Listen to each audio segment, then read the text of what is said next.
इसकी टीका है, यत्पर शब्द स शब्दार्थ इति मीमांसा प्रसिद्ध है।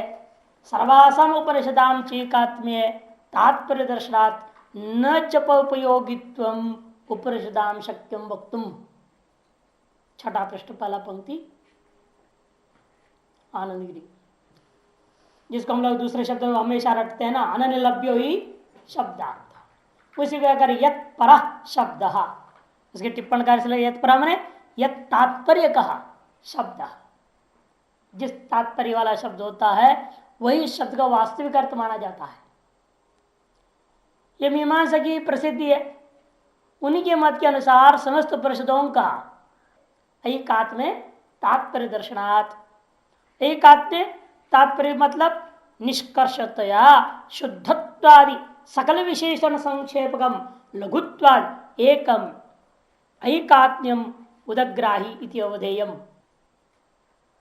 भाष्य पंक्ति के बाद आनंदगिरी, आनंदगिरी के बाद जहां टिप्पण नंबर, वो टिप्पण नंबर 2 नहीं है वहां पर आनंदगिरी में, ऐकात्म्य 2 नंबर नहीं दिख रहा है।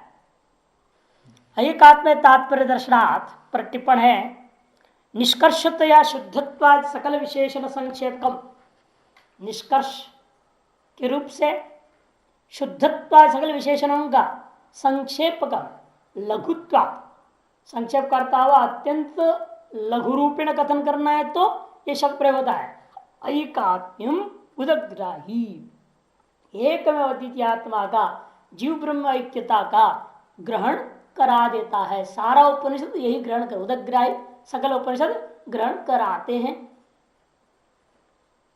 इसलिए न जप उपयोगित्वम उपनिषदाम शक्यम वक्तुम, इसलिए जप उपयोगी है ऐसा उपनिषदों को आप नहीं कर सकते। उस पर भी टिप्पण है, अनर्थकत्वम अभिधेय राहित्यम इति यावत्, क्योंकि आपने ये कहा था ना जप उपयोग क्यों माना था, व्यर्थ मान करके। जब व्यर्थ नहीं रहा उसका अपना कोई प्रयोजन है, उसका अपना जब अलग प्रयोजन है, व्यर्थ तो है नहीं, इसलिए अब उसको जप उपयोगी नहीं माना जाएगा। क्योंकि व्यर्थ क्यों था, पहले उसने क्यों समझा था व्यर्थ, क्योंकि इसके द्वारा अभिधेय कुछ भी नहीं है, कुछ भी विषय यहाँ प्रतिपादन हो नहीं रहा है। कर्मोपयोगी विषय का प्रतिपादन न होने से ये अभिधेय रहित हो गया। अभिधेय माने विषय, विषय रहित होने के नाते व्यर्थ है। व्यर्थ वाक्य होने से जपार्थ मानना चाहिए, ये उसने कहा था। अब उसका खंडन हो गया कि ऐसा नहीं हो सकता, क्योंकि वाक्यों का अपना अभिधेयभूत विषय है। क्या विषय है, ऐकात्म्य ग्रहण कराना, ऐकात्म्य ही विषय है, जीव ब्रह्म अभेद ही विषय है। यहाँ पे तादृश विषय का प्रतिपादन कर रहा है, उसका प्रयोजन भी है। ऐकात्म्य के बोध का प्रयोजन क्या है, मोक्ष। इसलिए प्रयोजन आदि सारी चीजें होने के नाते यहाँ पर इसको आप जप होम आदि का, जपादि का अंग रूपेण, जपादि रूपेण ग्रहण करना, जप उपयोगित्व कथन करना उपनिषदों का संभव नहीं है। न वक्तुम शक्यम, ऐसे जोड़ेगा, न जप होम ना, न जप वक्तुम शक्यम।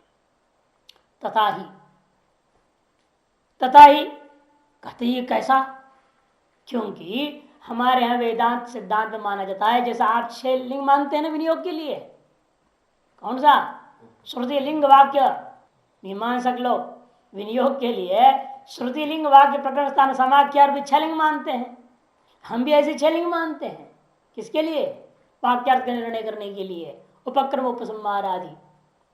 उनमें से बता रही इस उपनिषद में उपक्रम आदि क्या है, उस पर 4 नंबर टिप्पणी, उपक्रमोपसंहारो अभ्यासो पूर्वता फलम अर्थवाद उपपत्ति च लिंगं तात्पर्य निर्णय इत्युक्तानि तात्पर्य ग्राहकानि लिंगानि दर्शयति। इन्हीं में कहा हुआ जो हमारे वेदांत मत में स्वीकृत 6 लिंग है, इन्हीं 6 के आधार पर हम निर्णय लेते। उपक्रम उपसंहार मिलकर 1 होता है हमेशा, उपक्रम उपसंहार 1 है, दूसरा अभ्यास, तीसरा अपूर्व, फल 4, 5 अर्थवाद, 6 उपपत्ति। उन्हीं में से ईशावास्य परिषद में क्या है बताओ, कहते ईशावास्य उपक्रम्य, ये उपक्रम वाक्य। ईशावास्यम ऐसे उपक्रम करके ऐकात्मता का कथन किया जा रहा है। वहां क्या हो रहा है, सपरगा चक्रम उपसंहारा, 8वां मंत्र ना, सपरिगात शुक्रम इत्यादि क्या है? 8वां मंत्र ईशावास्य उपनिषद के साथ, माने 1 से 8 तक ज्ञान का प्रकरण है। उपसंहार हो गया वहां पर। उपसंहार में इस तरह से करते हुए क्या कर दिया? प्रकृतोपनिषदि, नीचे टिप्पण, प्रकृतोपनिषदि सपर्यगादित्य मंत्राता मंत्रांतमेव ब्रह्म विद्या प्रकरण तस्य औपसंहारत्वोक्तियुक्ता। प्रकृतोपनिषद माने कौन सा? काण विशाखा का, काण विशाखा के ईशावास्य उपनिषद प्रकृतोपनिषद है। कि प्रकृतोपनिषद का उपक्रम कौन है? ईशावास्यम। इस प्रकृतोपनिषद में जान बुझे प्रकृति क्यों करे कि माध्यम शाखा में 8वां मंत्र उपसंहार नहीं है, सीधा 18वां उपसंहार है। वहां 1 से 18 तक एक प्रकरण है, बोला था ना पहले मैं।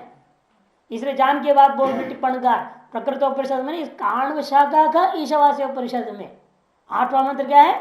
उपसंहार हो जाता है और वह ब्रह्म विद्या प्रकरण पूरा हो जाता है। सप्रगति मंत्रांतम एवं, सप्रगति यहां मंत्रांत तक ही ब्रह्म विद्या का प्रकरण है इति, इसलिए इसका उपसंहारत्व का कथन करना कोई अनुचित नहीं है। तदंतरस्य सर्वस्य तद्वस्य बाह्यस्य इत्यादि मंत्र है ना, वह मंत्र क्या है? अभ्यास दर्शनात्, वह अभ्यास है।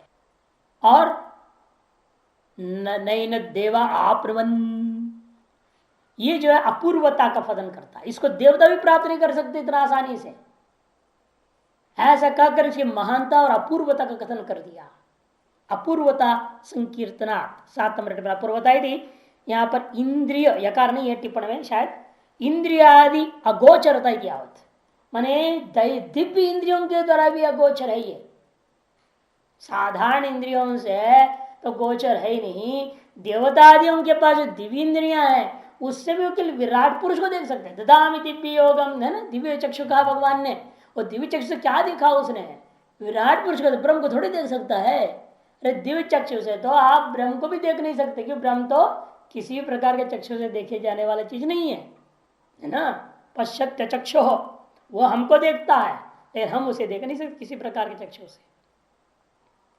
इसलिए कहते हैं इन देवतादियों के द्वारा भी वह इंद्रियादि अगोचर हो गया, अतिवे अपूर्व वस्तु, अपूर्व फल, अपूर्वता कथन हुआ है। और कौम वह क शोक एकत्व अनुपस्थिति फलता संकीर्तनात्, ये फल कथन किया, फल का कथन हुआ। 8 नंबर फलता प्रकृत एकात्म ज्ञान से इत्यादि। किसका फल? एकात्म ज्ञान का फल। जो व्यक्ति इसको देख लेता है उसको कहाँ मोह होगा, कहाँ शोक होगा, उन्हें ना मोह हो सकता ना शोक हो सकता है, वो आनंद सागर हो जाता है। फलवत्ता संकीर्तना। और उसके लिए कह रहे हैं देखो, कुर्वन्ने वही इत्यादि, ये जो कर्म का निंदा है ना वो अर्थवाद है। क्योंकि किसी की निंदा से किसी की स्तुति की जाती है। स्वयं कुमार भट्ट का कहना है नहीं निंदा निंदितुम निंद्यस्य अभी तो विधेय स्तुतये। निंदा कभी निंदी का निंदा करने के लिए नहीं होता, किसी अन्य का स्तुति के लिए होता है। किसी को गधा कह दिया का मतलब दूसरा कोई महान बुद्धिमान है, उसके दृष्टिकोण में गधा है। किसी की निंदा के मतलब दूसरे की स्तुति हो गई। तो इसी तरह से कुर्वन्नेवेति जीविशो भेद दर्शन कर्म कर्ण अनुवादेन असुरिया नाम ते लोक निंदया ऐकात्म दर्शन स्तुतत्वात्, यह अर्थवाद है। क्योंकि कुर्वन्नेवे कर्माणि शतगुण है ना, वहां पर उस मंत्र से भेददर्शी कर्म करने वाले का अनुवाद करके फल क्या बताया? असुरिया नाम ते लोका अंधेर तमसा वृता मंत्र है ना, उस मंत्र से भयंकर लोगों की प्राप्ति, नरकादि प्राप्ति बता दिया, निकृष्ट लोगों की प्राप्ति बता दिया है। उस निंदा के द्वारा एकात्म दर्शन का स्तुति कर दिया गया। और उपपत्ति क्या है? उपपत्ति क्या होती है? तस्मिन् अपो मातरिश्वाधाति युक्ति अभिधानात्, ये उपपत्ति है। तस्मिन् अपो मातरिश्वा, ये 8वां मंत्र में है। ये तस्मिन् अपो मातरिश्वा ददाति, इस प्रकार से तो सपरिगात चक्रम, ये जो आपका 8वें मंत्र में था, अकायम आवरण मसनावर्ग शुद्धम पापम, ये सब। और उसी में कबीर मनीषी परिभू स्वयं भूर याथा अर्थान वेदा शाश्वतीभ्य समाभ्य, तस्मिन अपमातृश्वा दधाती। ये आपका युक्ति है। युक्ति माने उपपत्ति। युक्ति को उपपत्ति को एक ही चीज है। इनके नंबर इस प्रकार से, इसलिए तदंतर सर्वस्य तदु सर्वस्यास्य बाह्यतः 5वां नंबर है उसका अभ्यास का। नयन देवा आप्नुवन, नयन देवा आप्नुवन, ये जो है कहाँ का नंबर है इसका, इसको देवता अभी प्राप्त नहीं कर पाते हैं। चौथा नंबर में है अपूर्वता जो कथन है, चौथे नंबर में। तत्र कोम अवकाश का 7वें नंबर का है। कुर्वन्नेवेति दूसरा है। कुर्वन्नेवेति ये दूसरा नंबर में है। अर्थवाद, अर्थवाद लिया है दूसरे मंत्र से। पहला मंत्र उपक्रम हो गया, 8वां हो गया उपसंहार, तदंतर से सर्वस्या ये जो चीज थी 5वां, यह अभ्यास हो गया 5वां मंत्र। नैनदेवा आप्नुवन, नैनदेवा आप्नुवन, ये जो है चौथा मंत्र आपका अपूर्व था। काम कह शोका, ये 7वां मंत्र फल था। कुरन्नेवे है दूसरा मंत्र आपका निंदा पर लेते हुए स्तुति किया है एकात्म्य तो वह अर्थवाद के लिए दूसरे मंत्र को लिया है। तस्मिन मातृश्वा, तस्मिन अपो मातृश्वा ददाति, ये भी चौथे मंत्र का है जो आपका युक्ति के रूप में लिया है इन्होंने। इस प्रकार के 8 मंत्र में ही पूरे 6 लिंग दिखा दिया आपको। षडलिंग जो हमारा तात्पर्य निर्णय का षडलिंग वर्णन हो गया। अस्याह तावद उपनिषद ऐकात्म तात्पर्य दृश्यते, इस युक्ति का विधान के आधार पर निश्चय होगी, षडलिंग के आधार पर निर्णय हो गया। इसलिए यह उपनिषद जो है ऐकात्म में इसका तात्पर्य है, ये देखने को मिलता है। युक्ति को हम अनुमान के रूप प्रस्तुत कर सकते हैं। मातृश्व आदि देवता कैसे हैं? मातृशादनम फल प्रदान सामर्थ्यम अन्याधीनम उत्पत्ति मत सती फलदातृत्वात् असमदाधिवत। ये मैं ऊपर से कह रहा हूं। मातृश्वादि नाम फल प्रदान सामर्थ्यम के पक्ष है। मातृश्व किसको होते हैं? वायु। अप मने वरुण देवता, वरुण देवता, वायु देवता, इंद्र देवता, अग्नि देवता, जितने भी देवता लोग हैं, ये देवता लोग हमें फल देते हैं ना पूजा पाठ करने से। किस आधार पर देते हैं? हनुमान जी वगैरह हम लोगों को। उनके पास बल थोड़ी कुछ देने का, वो भी हमारे आपके से जीरो हैं। उनके पास जो सामर्थ्य आया है वो भी अन्याधीन है। वो अन्य कौन है? ब्रह्म। इसे मृत्यु धावती पंचम, कठोपनिषद में कहा मृत्यु तक भी उसी का भय से काम करता है। सारे देवता लोग उसी का भय से काम, अपने अपने काम करने में लगे हुए हैं, दिन रात लग रहे हुए हैं। आपको भय नहीं, इसलिए आप सोते रहते हैं। वो देखो 24 घंटा काम करते हैं। सूर्य भगवान 24 घंटा चलते रहते हैं। यदि 1 मिनट भी रुक जाए सारा काम खराब हो जाएगा। सारे देवता 24 घंटा ड्यूटी कर रहे हैं। ऐसा कोई सेकंड नहीं कोई जीव मरता ना हो, बल्कि प्रति सेकंड सैकड़ों मर रहे हैं। मनुष्य भले नहीं है, मछली मर रहे देखो, क्या क्या कितने अरबों करबों के टाइप के जीव हैं। और यमराज जो कहाँ फुर्सत है? प्रति सेकंड इतने लोग मर रहे हैं, इनको इधर करने में लगा रहता है 24 घंटा, उसको सेकंड टाइम ही नहीं है। सब देवताओं का ये हाल है। वायु देवता देखो, जल देवता, जितने भी है सब अपने काम में 24 घंटा लगे हुए हैं, प्रकृति संचालन कर रहे हैं। हम ही लोग आलसी हो जाते हैं, कोई डर नहीं किसी का, ब्रह्म का, परमात्मा का। अरे छोड़ो क्या करना है, भगवान भगवान देख लेंगे बाद में, अब सो पहले। हम ही काम करते हैं। 24 घंटे कहाँ से काम करते हैं? उपाधि सोती के साथ मन भी सोता है, बुद्धि सोता है, आप कहाँ काम करते हैं? उनकी तो उपाधि ही तो काम कर रहे हैं ना 24 घंटा। और उपाधि के अलावा आप है क्या? आप तो काम करने वाले हो नहीं, तो फिर काम कहाँ कर रहे हैं आप? उपाधि छोड़ देंगे तो अकर्तृत्व हो गया, करता है नहीं। उपाधि विशिष्ट कर्तृत्व काम करने की बात है, और उपाधि से हो गई तो काम करना बंद हो गया अपने आप। ये विशिष्टता है उन उपाधियों की। पुण्य प्रताप ऐसा है कि निद्रा नाम की दोष कभी आती नहीं है उनको, आलस्य नाम का चीज आती नहीं। ये पुण्य प्रताप से दोनों अधिक हो तो हो सकता है, बहुत पुण्यवान पुरुष को भी निद्रा चाहिए हो जाएगा और महापापी भी निद्रा चाहिए हो जाएगा। आप दोनों में से नहीं है, तो बीच में लटके है ना। पुण्य पाप मिक्सचर है। महापापी जो होता है उसको भी नींद नहीं आती। रावण को कभी नींद नहीं आई, कंस को कभी नींद नहीं आती थी। 24 घंटा चिंता था राम कब आएगा, पता नहीं मारेगा हमको। कंस का तो वर्णन है, जहां देखो उसको कृष्ण दिखता डरता था। बिस्तर पर लेटने जाए तो वहां कृष्ण दिखता था, लेटता नहीं था, पीठ पे से मार डालेगा ये तो, लेटूंगा तो इस पर यही अंदर है ये तो। हिरण्यकशिपु को कहा देखो वहां दिखने लगा, तो गुस्सा होकर पूछा, उसने कहा खंभे में भी है, हृदय में है। वो पहले दिखाया तो हृदय में तो बोलता है भगवान को बाहर आ जा, तो मारूंगा तेरे को। बाहर कहाँ से आएगा, वो तो भगवान तो सर्वत्र है, वो अंदर बाहर सर्वत्र है। और कहते तो हृदय में छिपके क्यों बैठा, बाहर आ जा। इसलिए ये जितने महापापी हैं उनको 24 घंटा परमात्मा का चिंतन होता था, नींद नाम की चीज नहीं थी। और महापुण्यात्मा लोग जो देवता लोग हैं, ब्रह्मलोक पर्यंत की देवता लोग, उनको भी 24 घंटा नींद नहीं है। वो काम करते हुए परमात्मा का निरंतर चिंतन। महामनुस्मर युद्धस्व, अर्जुन को भगवान कहते ना गीता में, युद्ध भी करते रहो और मेरा स्मरण भी करते रहो।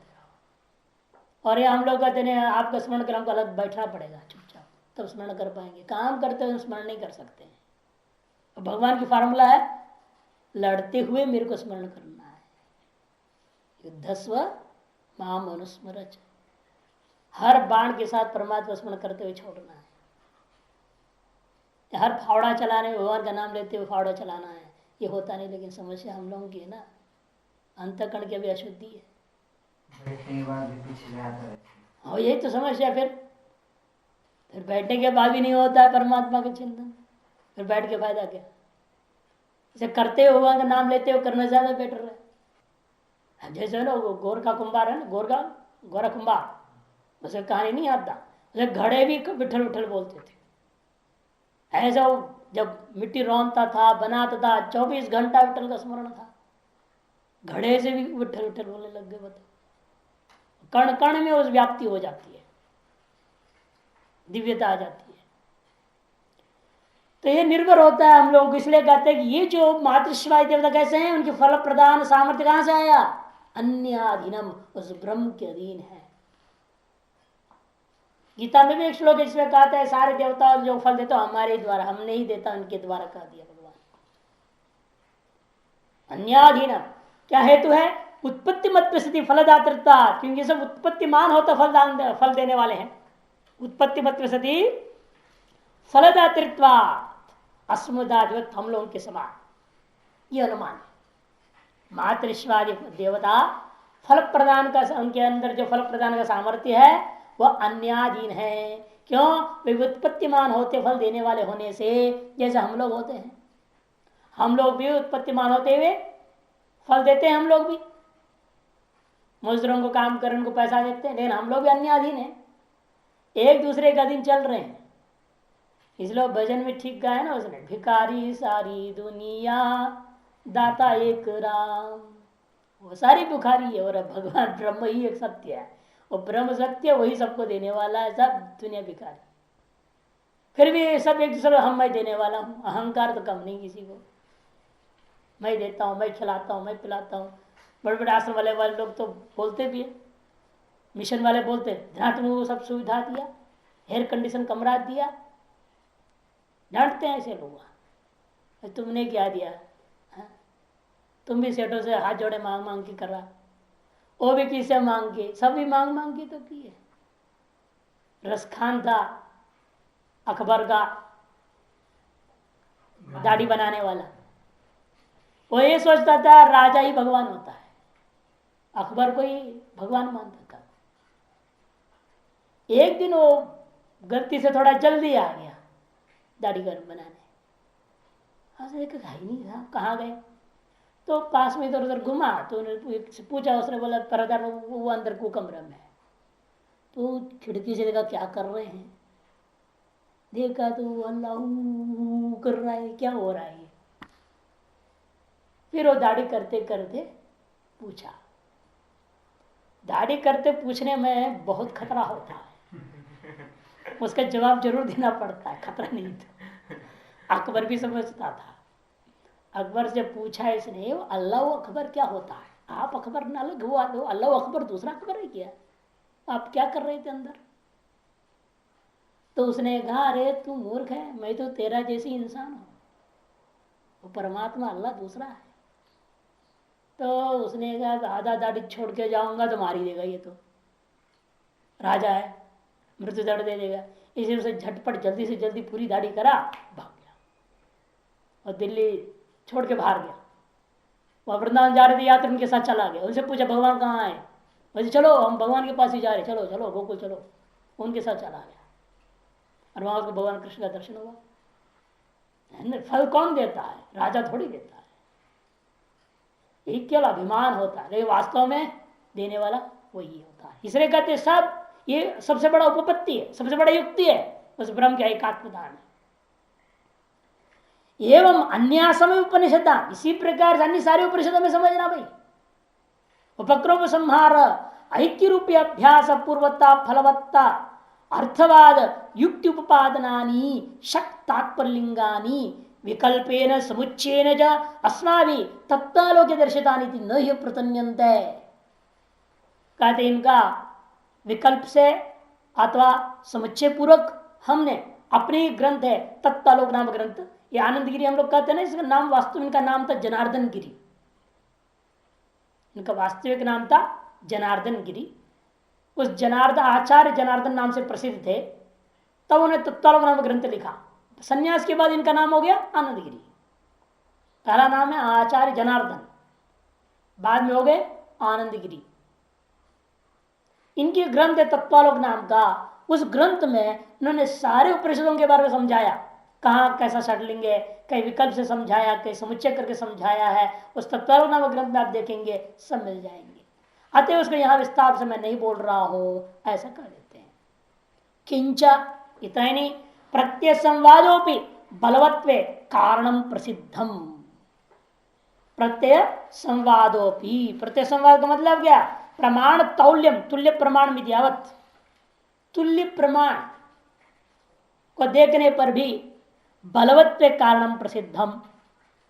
बलवत्व में अन्यतर प्रत्यय या अन्यतर प्रमाण को बलवान मानने में मंत्र ही प्रबल होते हैं, वे ब्राह्मण प्रबल नहीं होता। नीचे दिया इधर तत्र प्रत्यो मंत्राः कर्मशेषा इति ममत्व शेषा इति तत्र मदीय प्रत्यय से बलवत्व इत्यर्थः। क्योंकि मंत्रों को आप किसका शेष मानोगे? कर्मशेष, कि मेरे स्वरूप को कथन करने से मेरा शेष है वो? ये जो मंत्र ईशावास्य परिषद आदि मंत्र, परिषद मंत्र, ये किसका शेष है? आप कहते हो कर्म शेष है और मैं कहता हूं मेरा स्वरूप शेष है, कि मेरे स्वरूप का कथन कर रहा है ना। या मेरे स्वरूप का कथन करे तो मम शेष हुआ ये, है ना। अब मम शेष श्रेष्ठ है कि कर्म शेष श्रेष्ठ है आपके लिए? संसार में सामान्य नियम है, बहुत बड़े अज्ञानी हो भी रहा हो, आप कर रहे हो बैठ करके, महान कार्य हो रहा है और खबर मिल गया तुम्हारा बेटा मर रहा है, तो क्या करोगे? सब छोड़ के उसमें जाओगे। क्यों? ममत्व है। कर्म से बढ़कर ममत्व होता है, ममत्व से बढ़कर अहमत्व होता है। बेटा मर जाए कोई बात है, मैं ना मरू ये सोचोगे, है ये नहीं।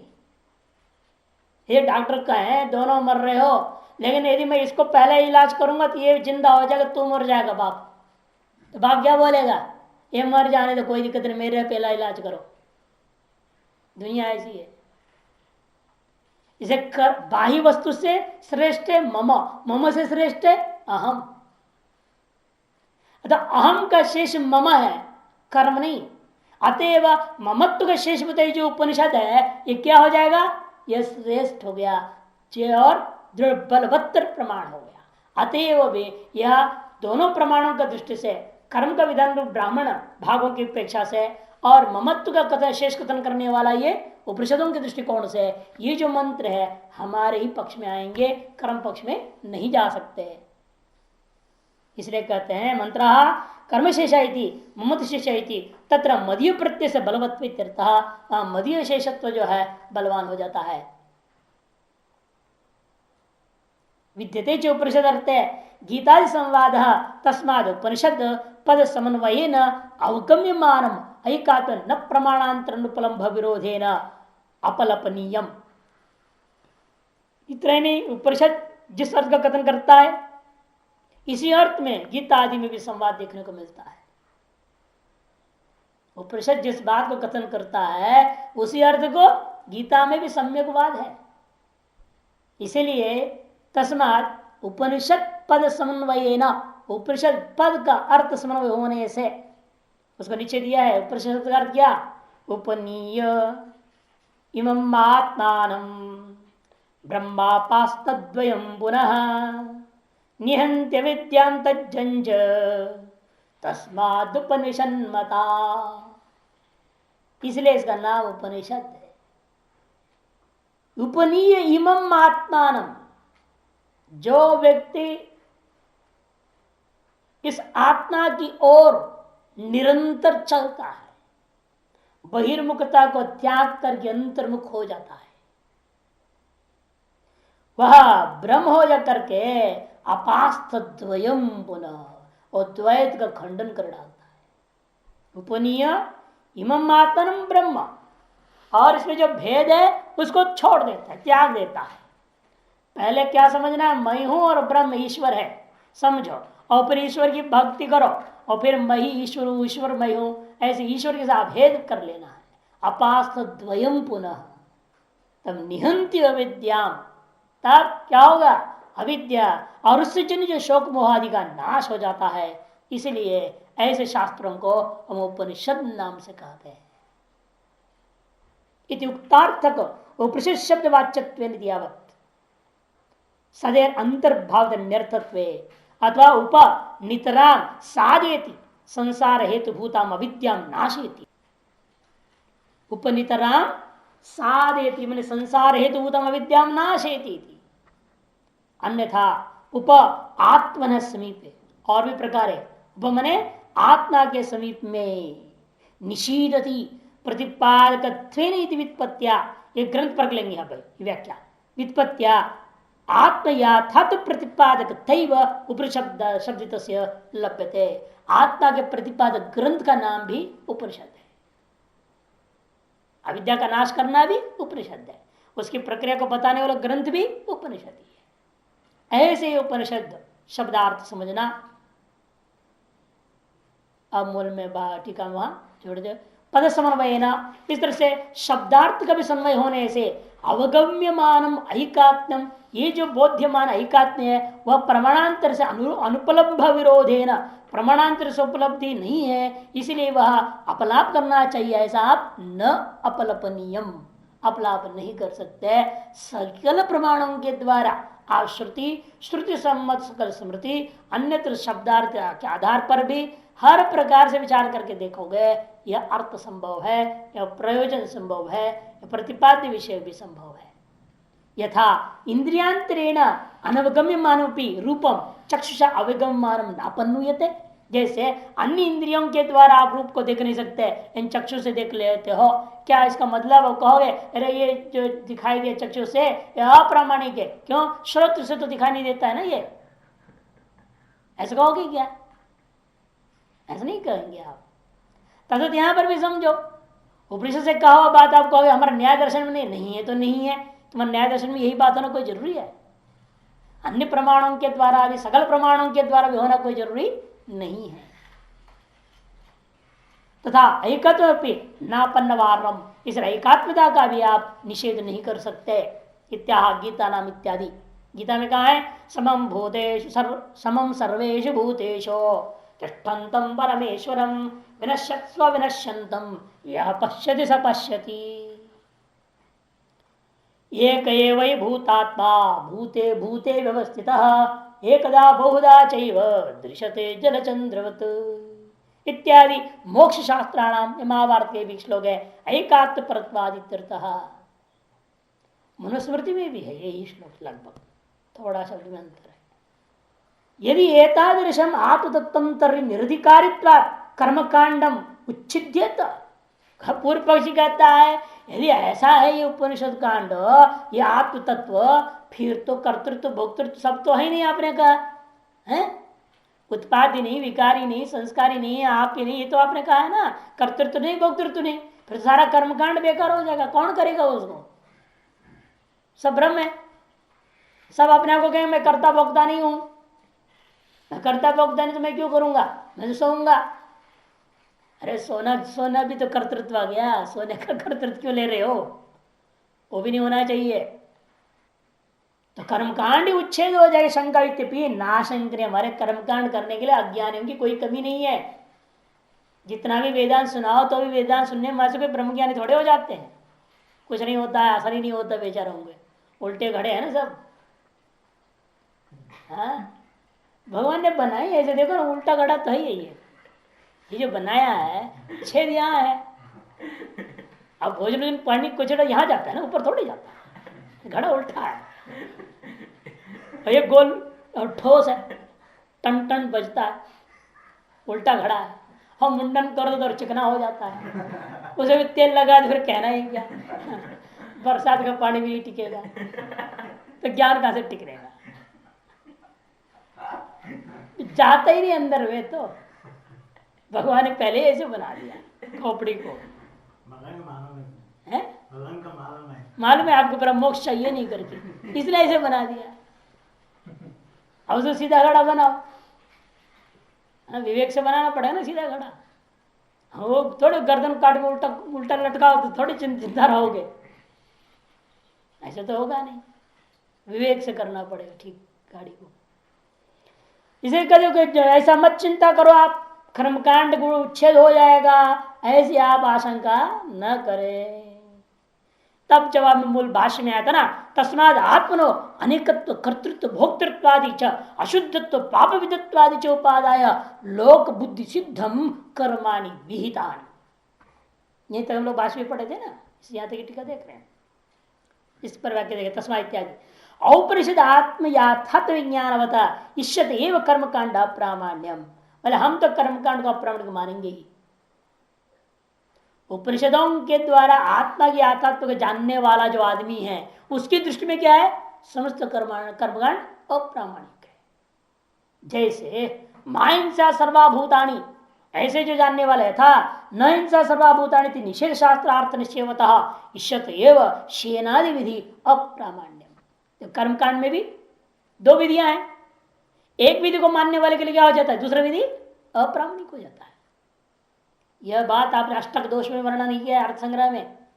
व्रीहिर्वा व्रीहिर्वा यवैर्वा यजेत, व्रीहि को स्वीकार करूंगा तो यव में अप्रमाणित मानते कि नहीं मानते आप? अगर यहां पर भी माहिंसा सर्वभूतान को जो स्वीकार कर लेगा वो शेनिया करेगा शत्रुवादी किसी को भी मारने के लिए। और जो व्यक्ति शेनिया को करना चाहता है, क्रोध आदि में आ रखा है, द्वेष भरा पड़ा है, शत्रु को मारना चाहता है, उसके दृष्टि में क्या हो जाएगा? माहिंसा सर्वभूतानि अप्रामाणिक हो जाएगा। यही हाल है। अज्ञानी का दृष्टिकोण में वेदांत अप्रामाणिक है, वेदांति के दृष्टिकोण में अज्ञानी का जो कर्मकांड वो अप्रामाणिक हो जाता है। इसलिए दृष्टान दे रही है निषेध शास्त्रार्थ निषेधतएव शेन व्याधि विधि अप्रामाण्य। और ठीक उल्टा, यथा तीव्र क्रोध आक्रांत स्वांतम प्रत्येव, जो तीव्र क्रोध से आक्रांत अंतःकरण जिसका, ऐसे आदमी के प्रति क्या हो जाएगा? शेनादि विधि प्रामाण्यम, शेनादि विधि में प्रामाण्यता आ जाती है। और अमायसा सर्वभूतान क्या हो जाएगा? अप्रामाणिक हो जाएगा उसके लिए। उसको ध्यान ही नहीं मानता उसको, मैं तो मारूंगा इसको, इसके लिए हमको शेनिया करना पड़ेगा। जितना बकरा काटना पड़ेगा बकरा काटूंगा मैं, छोड़ूंगा नहीं बोलेगा, सारी हिंसा करने को तैयार हो जाएगा। तो इसीलिए जो क्रोध से आक्रांत करने वाला है उसके लिए शेनयाग का विधि क्या हो गया? प्रामाणिक। तो माइंसा हो जाएगा अप्रामाणिक। उसी पर यहां पर भी समझो, मिथ्यात्व दर्शन प्रत्येव कर्म विधि प्रामाण्य अप्रामाण्यम। मिथ्या आत्मदर्शन प्रत्येव कर्म विधि प्रामाण्य, जिसके मिथ्यात्व दर्शन है, माने मिथ्यात्व दर्शन का मतलब क्या? भेद ज्ञान। नीचे टिप्पणी से 9 नंबर, मिथ्या दर्शन मैंने कर्त्रादि आत्मदर्शनम, कर्तृत्व भोक्तृत्व को मानने वाला अपने आत्मा में, अपने में कर्तृत्व भोक्तृत्व आदि को मानने वाला जो आदमी है उसके दृष्टिकोण में क्या हो जाएगा, कर्म विधियां प्रामाणिक हो जाएंगे। भले जीव ब्रह्मैक्यत्व को देखने वाला जो अपने आत्मा स्वरूप में कर्तृत्व भोक्तृत्व को नहीं मानता है उसके दृष्टि में क्या हो जाएगा, कर्मकांड अप्रामाणिक हो जाएगा, वेदांत प्रामाणिक हो जाएगा। और जो अज्ञानी आत्मा में कर्तृत्व भोक्तृत्व आदि को मान रहा है उसके दृष्टिकोण में कर्मकांड प्रामाणिक हो जाएगा और उसके लिए क्या हो जाएगा, वेदांत अप्रामाणिक हो जाएगा। इतने माह से कोई चीज का उच्छेद नहीं होता। जैसा न मायनसा सर्वभूतानि का उच्छेद हो रहा है न शैन्या का उच्छेद हुआ, दोनों के अपने अधिकारी भेदात अपना अपना दोनों विधियां अपने अपने जगह पर अधिकारियों के मुताबिक सार्थक हो जाते हैं। उसी पर यहाँ पर वेदांत और कर्मशास्त्र में समझना है, दोनों का अधिकारी भेदात अपने अपने जगह पर सार्थक है। अत्र जैमिनी प्रवृत्ति नाम सम्मति इस विषय के हम नहीं कह रहे, स्वयं जैमिनी को मानना पड़ता है। जैमिनी खुद ने अधिकार अध्याय में निर्णय दिया, अधिकार के भेदों की चर्चा की है। क्या कहा उन्होंने, मूल भाष्य, यो कर्मफलेनार्थी दृष्टिन ब्रह्मचर्य ब्रह्मवर्चसादिना अदृष्टिन स्वर्गादिना च द्विजातिरहम न काणकुब्जत्वादि अनधिकार प्रयोजक धर्मवान इति आत्मानं मन्यते सोऽधिक्रियते कर्मासु इति ही अधिकार विदो वदन्ति। अधिकार विदा, अधिकार को जानने वाले कौन, जैमिनी, आचार्य जैमिनी अपने पूरी 6 अध्याय पूरा का पूरा अध्याय में है ना, 12 अध्याय वाला पहला उनका मुख्य और 4 अध्याय संघर्षण कांड है, 16 अध्याय वाला जीवनी मीमांसा दर्शन में 6ठा अध्याय पूरा अधिकार ही अधिकार अध्याय है। उस अधिकार अध्याय में निर्णय दिया कौन अधिकारी होता है कर्म का। सबसे पहले उन्होंने कहा जो दृष्ट फल को चाहने वाला, क्योंकि अधिकतर लोग कम न्यूनतम बुद्धि वाले क्या है, दृष्ट फल चाहते हैं। भगवान को प्रणाम करने जाते हो, क्यों जाते हो, हमारे शास्त्रीय आचार्य परीक्षा पास हो जाए, नहीं तो करते हैं ना। बच्चे क्या जाते इसको जाते, क्यों जाते, फर्स्ट क्लास में पास हो जाए। हम दृष्ट फल के लिए आप पूजा करते हैं ना, कर्म क्यों किया जाता है, दृष्ट फल के लिए। इसे दृष्ट फल को चाहने वाला सबसे पहला अधिकारी है कर्माधिकारी। इसे कहते हैं कर्म फलेन अर्थी दृष्टेन, दृष्टेन कर्मफलेन अर्थी, दृष्ट कर्मफल का अर्थी। कौन सा दृष्ट फल, दृष्टांत किया ब्रह्म वर्चसादि, मैं खूब तेजस्वी हो जाऊं, मेरे चेहरे में चमक चमक होती रहनी चाहिए, जो देखे सब प्रणाम कर देना चाहिए, लंबा चौड़ा शरीर होना चाहिए, ऐसे के लिए भी यज्ञ है ब्रह्मवर्चस याग है। सौरम चरु निरूपित ब्रह्मवर्चस काम, सूर्य देवता संबंधी चरु याग है ब्रह्मवर्चस की कामना करने वाले के लिए। सूर्य तेजस्वी बना देता है, अपने जैसे खुद बना देता है, आदमी को तेजस्वी बना देता है, ब्रह्मवर्चस्वी बना देता है। ऐसे दृष्टफल को चाहने वाला कर्माधिकारी नंबर 1। नंबर 2 अदृष्टेन स्वर्गादिना च, दूसरा वह अधिकारी है जो अदृष्ट फल है। कौन अदृष्ट फल, स्वर्गादि रूप फल को चाहने वाला, ये दूसरा अधिकारी है कर्माधिकारी। और तीसरा मान लो कहता है मुझे ये कर्म भी नहीं चाहिए, वो दृष्ट फल भी नहीं चाहिए, अदृष्ट फल भी नहीं चाहिए, मैं नित्य नैमित्त कर्म करना चाहता हूं, वो अपने आप को क्या मानेगा, फिर मैं ब्राह्मण हूं, क्षत्रिय हूं, वैश्य हूं, मानने वाले कर्माधिकारी होता है द्विजातिरहम। लेकिन सब होता हो अभी, यदि वो काणा हो, कुबड़ा हो, लंगड़ा हो, लूला हो, अंधा हो, वो कर्माधिकारी नहीं हो सकता। कर्म कैसे करेगा, काणा होगा देखेगा यूं, देखेगा फिर यूं देखेगा, ये काम की तो रहता है ना, यूं देखेगा, उल्टा उससे देख पाएगा, कैसे देखे सही ढंग से कर्म करेगा, कैसे हो, नहीं कर सकता। अंधा हो तो बिल्कुल और खराब हो गया, वो तो देख ही नहीं सकता। और आज उतनी में आज जावे क्षण अन्याय, आज जो मैंने घी उसको देखना पड़ता है, करना पड़ता है, तब पवित्र होता है आग, तब यज्ञ में डाला जाएगा। आवेक्षण उत्पवन, आवेक्षण उत्पवन च पुनाति आज्यम पुनाति विधि है। आवेक्षण पहले देखना पड़ता, चिंटी विंटी तो नहीं उसमें घुस गए हैं, देखो उसको पहले। अंधा हो तो कैसे देखेगा, अंधकार नहीं है। और लंगड़ा है तो परिक्रमा कर प्रणाम कैसे करेगा, वो सही परिक्रमा नहीं हो पाएगा उससे। और कुबड़ा है तो मुसीबत बैठ ही नहीं पाएगा ढंग से, हवन क्या करेगा वो। इसलिए कहते काण कुब्जित्वादि अनधिकार प्रयुक्त धर्मवान न धर्मवान। ये दर जो अधिकार का अनधिकार का जो प्रयोजक धर्म है, तारक धर्म वाला मैं नहीं हूं, ये निश्चय होना चाहिए, तभी वो कर्माधिकारी होता है। काण कुब्जत्वादि अनधिकार प्रयुक्त धर्मवान न धर्मवान है ना, आगे न कर्ण कुब्जत्वादि अधिकार प्रयुक्त धर्मवान इति आत्मानम यो ही मन्यते सो अधिकृत कर्म सो, जो ऐसा मानता है वही कर्मों में अधिकार को प्राप्त करता है। इस प्रकार से अधिकार का वेत्ता जिनने खुद अपने दर्शन में 6ठे अध्याय में वर्णन किया है।